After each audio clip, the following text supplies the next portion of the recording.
Alright, sup fellow space fans, welcome back to the Path of Rage and our weekly Star Citizen briefing. We have a fair bit to go over today. 4.3 has now gone to live. It includes the new Dark Territory ASD Facilities Sandbox event. CIG has released the new light fighter from Kruger, the L-21 Wolf. And this week's Inside Star Citizen was a fairly interesting one and an important one because Jared gets pretty down to basics and pretty on point when it comes to discussing the current ongoing problems with the elevators. We got a fair bit to get into, so without further ado, let's get into it.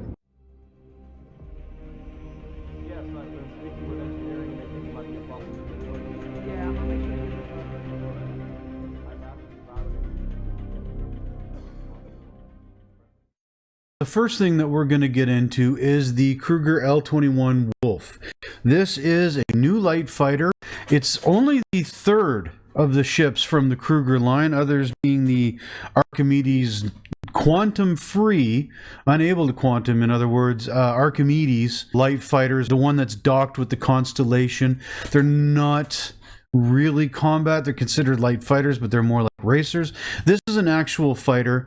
It has very cool animated bespoke Gatling ballistic weapons that pop up out of the hull before they fire and whatnot. That looks really cool. It's got a really nice profile to it. They said that they basically designed it kind of around the idea of a P-51 Mustang, and it very much shows, especially when it's landed and the tail is lower than the nose. It's kind of also got the Naboo Starfighter look to it, with the engines on the side and coming back to a pointed tail. Overall, it's a very cool looking ship. I like the looks of it, I'm not gonna lie. My only concern about it is how effective it's actually going to be in the PU, just simply because it has ballistic cannons only. And because they're bespoke, I don't think that we can actually switch them to other weapons. Those of you who play Star Citizen right now know that ballistic weapons are not exactly the best just because of the ammo limitations. Maybe that's changed a bit more. I don't focus on the combat side of this game quite so much, and I really won't until the game launches and the flight model is complete and I know what I'm getting. Because every time I started learning a flight model throughout the development of this game, it has simply bitten me in the ass. So in any case, it's a cool looking ship. We'll see how it goes. Sound off in the comments below what you guys think about it. Now, before we get into the notes for 4.3 and the cinematic that they put out, we'll watch that because it's cool, it's worth watching. Before we get into that, we are going to talk a little bit about this ISC. Jared gets right to the point, right off the bat. What he has to say is direct, not beating around the bush, and I think it's important to hear, especially considering about what's going on in the PU involving elevators across the board. Not just at the outposts, which tends to be the worst offenders at the moment, but just elevators overall. Let's take a listen. You're here, I'm here, we got one take. Let's talk about the elevator in the room. Now, up until this point, freight elevators were mostly used in single-player, short-term environments like personal hangars. There would usually only be one user, and on the back end it would be stowed when you left and a fresh new freight elevator presented every single time you went back in. Now, while certainly not perfect, these tended to operate better than the ones out in the wilderness at, say, outposts, which, like many other things in the verse, tended to compound their issues over time the longer they were left to run. Now, of all the known issues with all the freight elevators in the game, most tend to revolve around simple things like it just doesn't work, and bigger problems like all my items have vanished and they're now lost forever, which itself can often tie into other issues with things like long-term persistence, which we're gonna have an SCL on with Benoit soon to discuss some new developments there. So if it's okay with you, we're gonna stick to freight elevators for the time being. Now, at this point, I'm not really telling you anything that most active players don't already know, but it's important to note that these issues have been egregious enough that we'd already started a directed repair initiative months ago. It's just not completed yet. Obviously. Maybe super obviously. As with transit, when working these issues, we try really hard to avoid what are known as hack fixes and focus instead on trying to uncover what is ultimately the root cause that will create all this instability underneath. And that process can often seem like absolutely nothing is happening for days or even weeks at a time. So last month, what happened with Race for Stanton? Well, sometimes changing how we use old features can be just as painful as adding a bunch of new ones. With a higher concurrency in daily active users than any patch this year, large numbers of players were driven from their private freight elevators in their personal hangars to the more troublesome ones out in the PU. Statistically rare states became common, and less common issues became fertilized and grew into bigger, unavoidable ones. Although in many cases, this still took hundreds or even thousands of players using each freight elevator to manifest a single issue. Now, like with transit before it, or the infamous 30K issues of old, who remembers those? The issues you encounter in the PU are not always due to one or two bugs, but often dozens and dozens of underlying conditions beneath and around it, which throwing thousands and thousands of players at have helped us address more successfully than ever before. And since the release of Alpha 4.2.1 and up until the recording of this video, we've identified the root causes of 44 individual freight elevator issues, with 20 of them being classified as blockers or critical, and almost all of them with causes only revealed by running thousands of people into them over and over and over again throughout this event. Now, in a phrase that should be very familiar to our software engineer enthusiasts out there, as we work to fix each issue we encountered, the resolution would often reveal another lying in wait underneath. But this is a good thing, yeah? We did all this intentionally to force progress so we can finally fix freight elevators like we did 30K and are still doing with transit? No.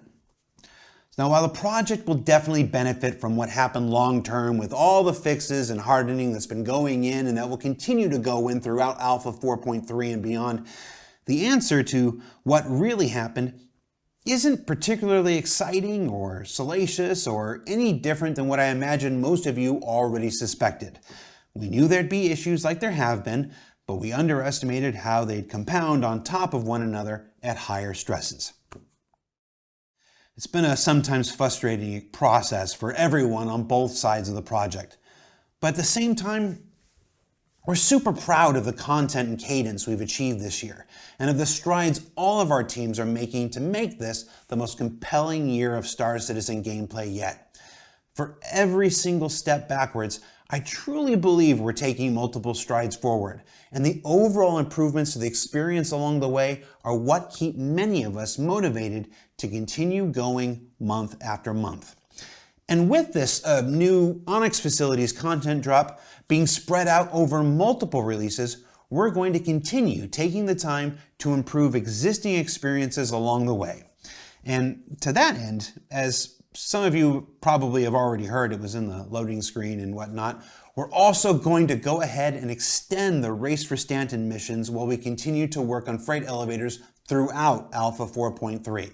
It'll mean another month for folks to try to dethrone Hurston from the lead they hit so very early, for you to earn any of the individual rewards that are still outstanding, and for us to continue beating on freight elevators about the head and neck with the proverbial pipe along the way.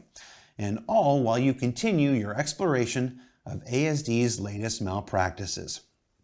So there you have it. Like I said, he was pretty upfront and direct. And while it didn't fully answer any of our questions about what's going wrong, just the fact that he said that they discovered 40 blockers in the elevators. Okay, you know what?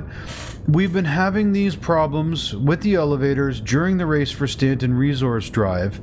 It's been hampering everybody's progress. Mine alone, I still have not finished even Hurston yet. Granted, I don't play a lot, and that's about to change with our weekly schedule. But the fact that they now know that these things exist. Okay, fine. I can put up with it, having been this way so far, as long as they actually start fixing it. He says that they are, and they have been for a couple of months, but we need to actually see that progress in the game. I will say that my experiences with the ASD facilities, which we'll get into shortly, have been actually quite positive, aside from a few odd bugs, which I will discuss here. So the biggest issue right now breaking the live environment is quite simply the elevators.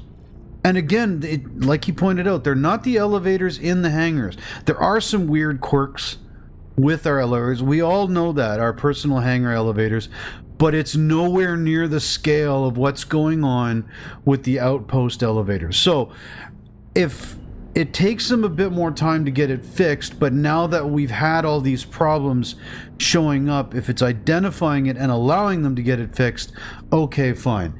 But I mean, I'm not going to lie. I think that a good chunk of the back-end development team, obviously not the ship team, they don't do work on stuff like that, they build ships, or the concept art team, they don't do that stuff, but anybody who does do the programming regarding the elevators at all needs to be putting everything else to the side to get this fixed, because in Star Citizen these elevators are everywhere and they are incredibly important. From all the stuff that they've said and how they want to instance things in the future, which also generally tend to use elevators, stuff like that. They need to get this fixed.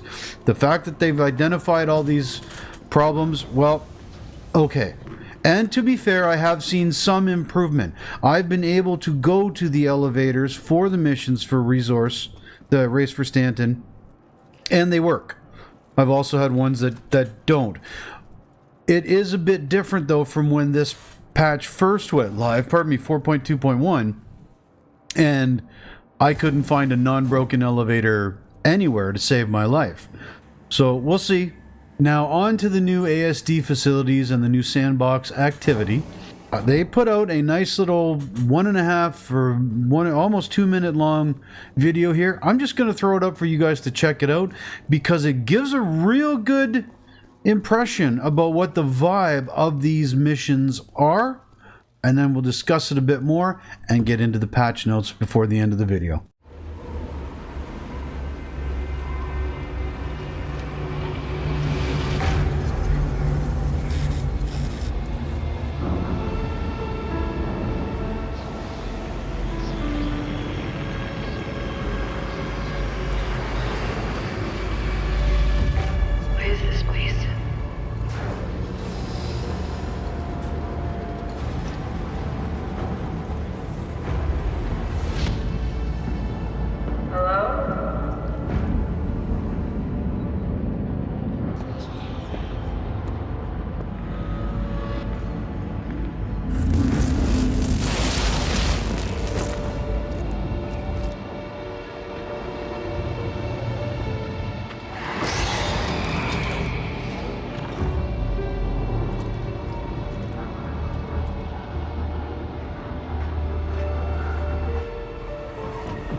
Okay, I'm not gonna lie. I'm not gonna put up any disinfo on this.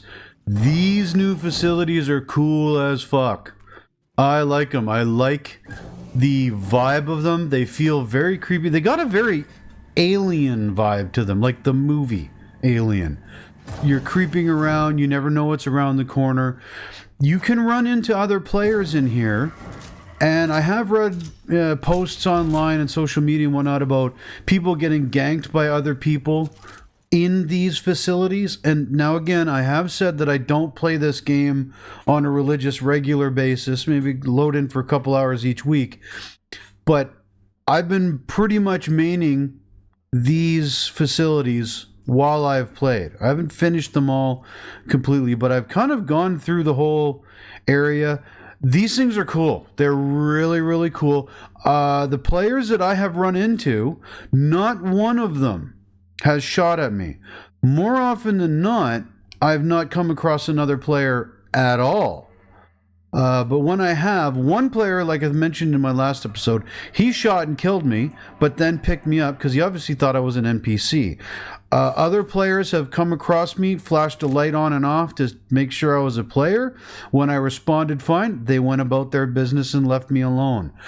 Again, though, the majority of the time, other than 3 occasions, I believe, the third one, I just saw someone else running around on a lower level and I never saw them again. But every other time I've been in there, not a single person, because there's almost 120 of these all around the place, and you can't actually quantum directly to them. You have to quantum to the planet that they're on and maybe the closest point of interest, but then you're going to have to fly a couple 100 kilometers out of your way. So if someone doesn't have the mission to get there, they may not necessarily know exactly where it is or that anyone else is there. It really, really cuts down on running into other players. It's very, very PvE feeling. You're not going to get the same thing as you do with the overcrowded elevators of the resource missions. It's just not going to happen. They're also very, very atmospheric. And as you get down later in levels, you'll start running into more and more enemy NPCs. I've run into humans, and I've also run into juvenile Valakar, who will keep responding, by the way. And what are they called? The Copions. The irradiated Copions.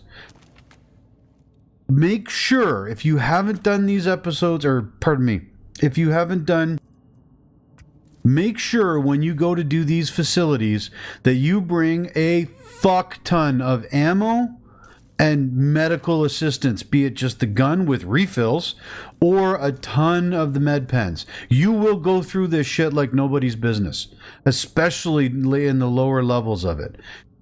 I've only had a few odd bugs in these facilities as well. For instance, when fighting off a pack of the Copions, they kept jumping at me, and I had enough armor on them. They weren't doing too much damage as I was killing them, but they pushed me into a wall that I could never escape from. I had to backspace and kill myself and lose all my progress. Another time, again with the Copions, they knocked me down and I fell through the floor, but not completely through the floor, so I got stuck in a prone position in the floor. But other times I've come across them and taken them out. The other big bug that I've come across is NPCs. NPCs need an update. We all know this. A lot of the times they will either stand around and do nothing. Sometimes they act normally. But a lot of the times too, they will just come at you in a conga line. So if you have the light machine gun that most people run around with because it's got so much ammo, if you have that, you can just hold mouse button 1 while they just walk into the line of fire and mow them all down. Not always, but it does happen on a fairly regular basis. Aside from those 2 problems, though, I really haven't had any issues with these facilities in the live build. The ones that I came across in the PTU, they have been fixed, like the console's not working to 3D print your tools. You see those around the area. There were certain secure rooms that you could get into, but then they'd lock themselves behind you for some reason, and you couldn't get out of them. That seems to have been fixed. I also, in the PTU, came across the audio logs I was looking for that wouldn't work when you clicked on them, and those have been fixed. Overall, I think these new facilities, this new sandbox event, are a great addition to 3.1, along with everything else. Again, it's just the elevators right now, in my personal opinion, that's really, really holding this patch back from being a really good patch instead of a very good patch. Again, I want to caveat this for people listening to it. You can sound off in the comments below if you think I'm wrong, but keep in mind this is Star Citizen. Yes, there are still going to be bugs and things that are not working quite right, but overall, this patch is going rather well. I'm now having play sessions where I'm not crashing out or having game-ending bugs happen for a couple of hours at a time. So it's an improvement. And that also does lead into a perfect segue to the patch notes. And mind you, while we're going over these patch notes, all the gameplay that you've been seeing in the background is, of course, taking place in these new facilities. So you can get a good idea of what's going on. It's similar to the video that I did last week, a little updated, little different areas that I ended up going into, but it gives you a good idea of what to expect when you go there. Now, let's get into the notes themselves. First thing showing up on these notes, obviously, is the new Onyx facilities. They say that there's approximately 100. There's about 120, actually, as I mentioned, and 2 wings are available. In order to get to these facilities in the first place, you now have a new mission giver, Arkin Malor. You can also get them, you can get these through different aspects, not just one quest line. There's 4 of them, I believe. But he'll give you the missions to go there and pick up research or someone's notes. Missions will take place in the research labs or the engineering labs. And both of these wings have different vibes to them. The research labs, you're looking for research data and audio logs like it says in the notes, but there's more human beings walking around there. It's a little more what you're used to, but then when you get into engineering, well, then you're dealing with hazardous power and radiation zones, and you got to watch where you go. I like the way these 2 different areas feel, and there's a 3rd one coming in a future update. They made tech updates to the mission distribution center or system to spread players around for hauling and Wicklow and the new Onyx missions so that you won't have as many people, and that does seem to be working. And on top of that, they've also extensively updated the reward requirements for Wicklow in order to get the new inclusion for new ships, and they've increased the max storage of cargo to 5,000 SCU at landing zones and space stations. They have added 3 new hairstyles, 2 short and 1 medium. And then I'm not going to read all of these out. I will leave them up a little bit on the screen for you to read a little more. You can pause as appropriate, but there is a ton of changes to how the light fighters fly and how they fight. I can't remember the last time I used a light fighter at all. So those of you who are playing Star Citizen, especially if you are focused on the light fighters, please do sound off in the comments below if you notice how any of these changes are affecting the ships. It goes across the board with quite a few of them. The Gladius, the Arrow, the Hawk, the Banu Defender, the Asperia Talon and Shrike, the Vandal Blade, the Apollo Cardo Owl, and the Mustang, the starter ship, all variants of the Mustang. But in any case, these have all been updated with their HP, how they handle all that kind of stuff. Again, I have zero idea how this compares to how they handled before. So if somebody in the comments or watching this can sound off in the comments to let us know your thoughts on it, I'd really appreciate it. They also added the Drake Golem, the Misk Fortune, which is another starter ship, the Mirai Guardian, and the Anvil Hornet F7 CS Mark II to the shops in universe, whereas before a few of these, maybe all 4 of these, were hidden behind Wicklow with, especially for the starter ships, ridiculous grinds to get to. You would have been able to buy a better ship than the starter ship after you completed the grind. They also added the Hornet F7A ball turret to the shops. This patch also sees the addition of the Volt laser sniper rifle, the Zenith, which you will see in the background. In the background play here, I think I used the light machine gun more, but this sniper rifle, I dig. I'm not going to lie. It does a lot of damage with a full charge, but it takes 3 ammo to do.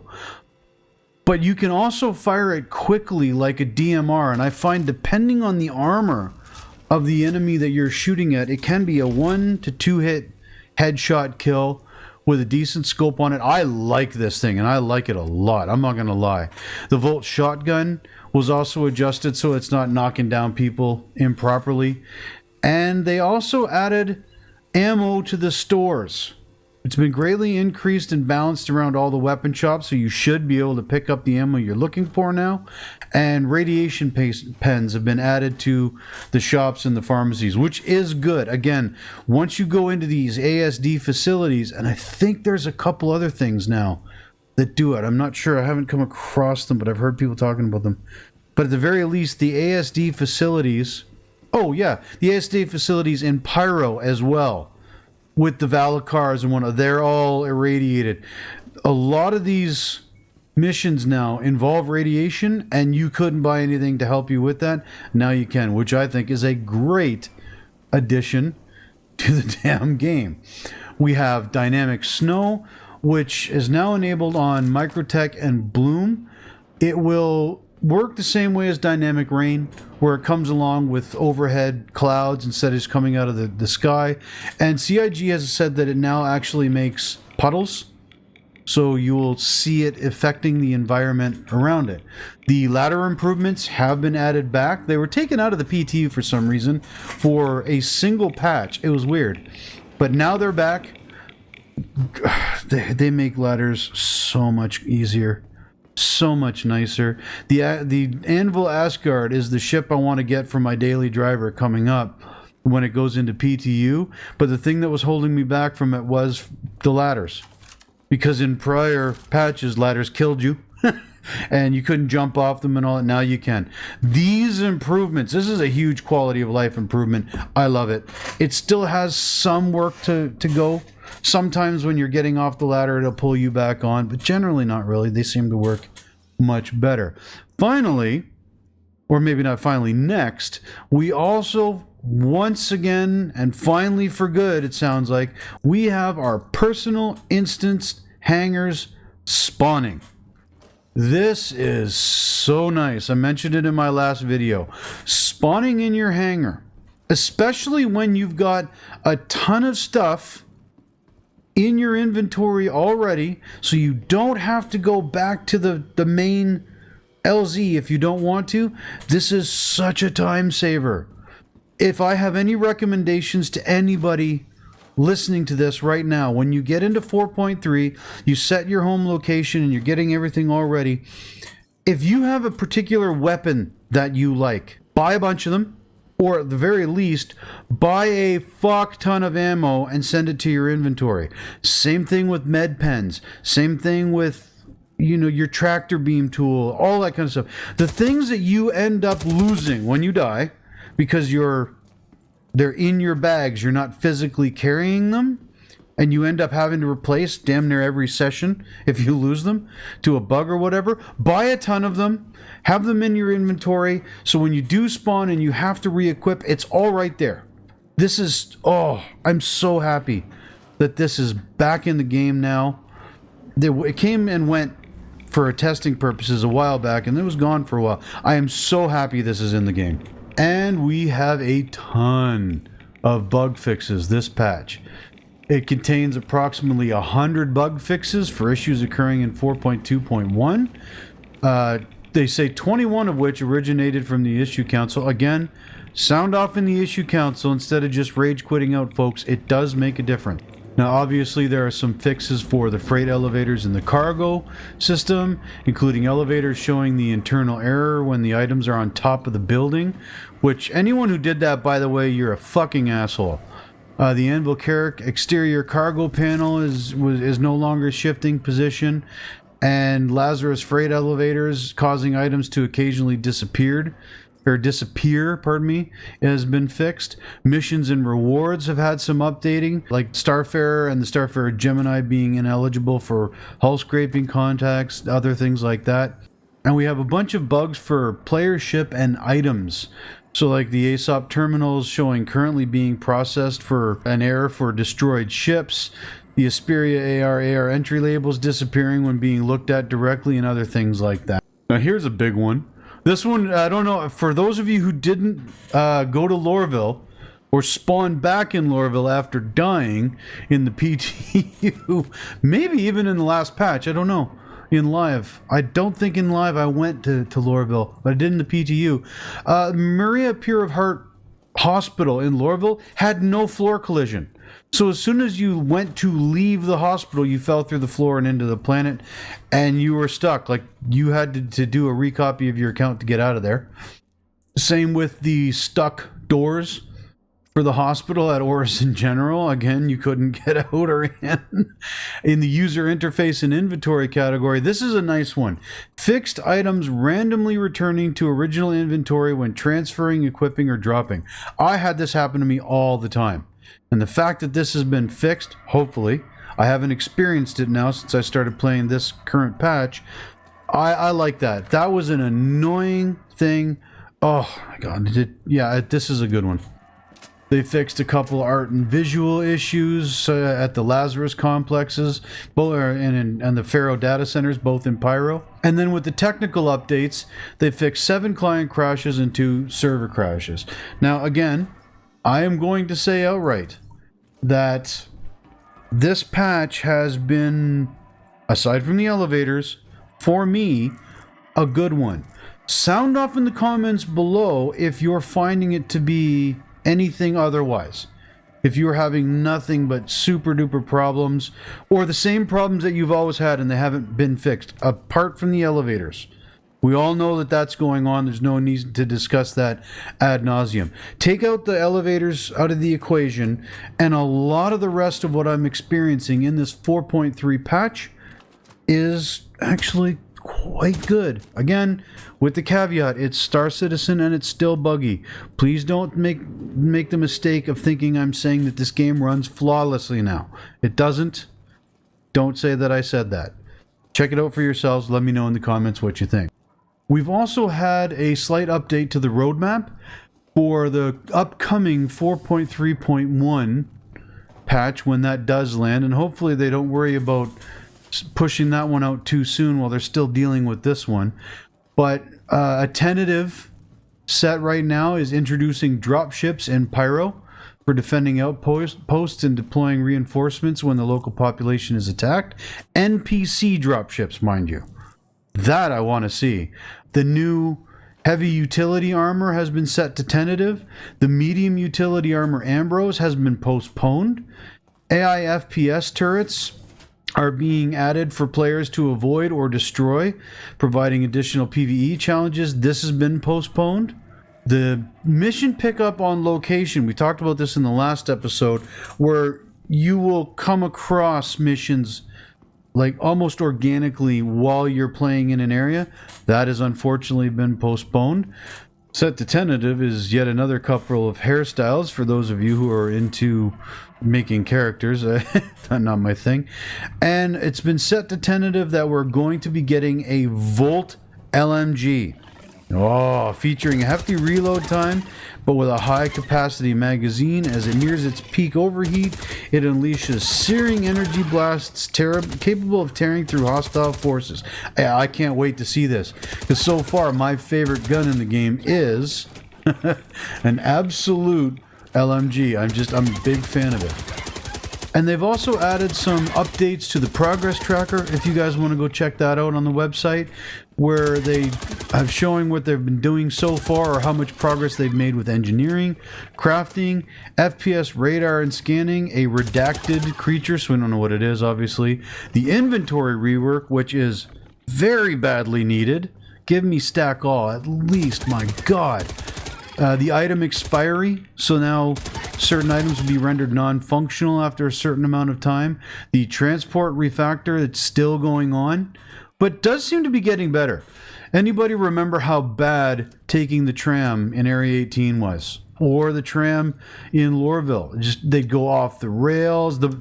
Actually, all of them. The monorail or pardon me, not the monorail, the Hyperloop on Microtech was especially bad, where you'd be just going through the buildings in the middle of the city, not the actual tube. And they're introducing the command module.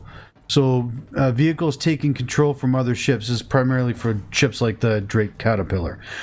I don't know how much progress they've made, but they have made some. You can check it out for yourself.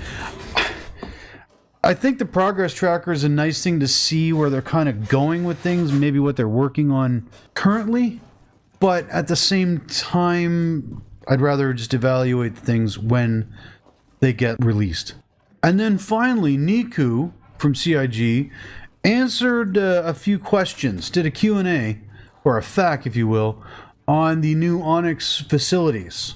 The most popular questions, like what is ASD? And I'll put this up on the screen for you guys as always, so you can check it out, read it for yourself. But what is the company? What are these facilities? And then the important questions, how do I get started? How to go to these? Like I said, going over the patch notes, you're given those missions by Arkin Malor from the Hawkrow Agency. And the missions he gives you will take you through different areas of these facilities. But he's not the only way to get in there. Maybe he is for certain missions, but you can also get the Hawkrow Investigation tab missions. You can get missions there from Eckhart Security, Miles Eckhart, in the Mercenary tab. There are Bounty Hunter Guilds missions there, obviously in the Bounty tab, and from Redwind, that'll take you there for hauling. They will take you through both wings of the Onyx facility, so you're not just limited to one mission giver. I've been mainly trying those, so after I saw this post, now I have to try some of the other ones to see what they're like. I wonder if the Redwind hauling missions will be struck with the same elevator problems, considering I'm not seeing other players at the ASD facilities. It'll be interesting. And then somebody asked, like, what is there to be earned? Well, he gives it kind of a question. A new weapon, rare loot, armors, knowledge. They're being very cagey about what is or is not going on there and what you can find. The whole point is for you to go there and explore. And I highly recommend you do that. These facilities are great. These kind of fulfill the promise to me that the ASD facilities in Pyro did, without turning into a PvP fuckfest. I like them. I like where they're going. I want to see more of them, to be honest. But in any case, that, ladies and gentlemen, fellow space nerds, is our update, the briefing for Star Citizen this week. It's been a fair bit going on. Had a bit to discuss. Sound off in the comments below. Do you play Star Citizen at all yet, or are you waiting for it to come out?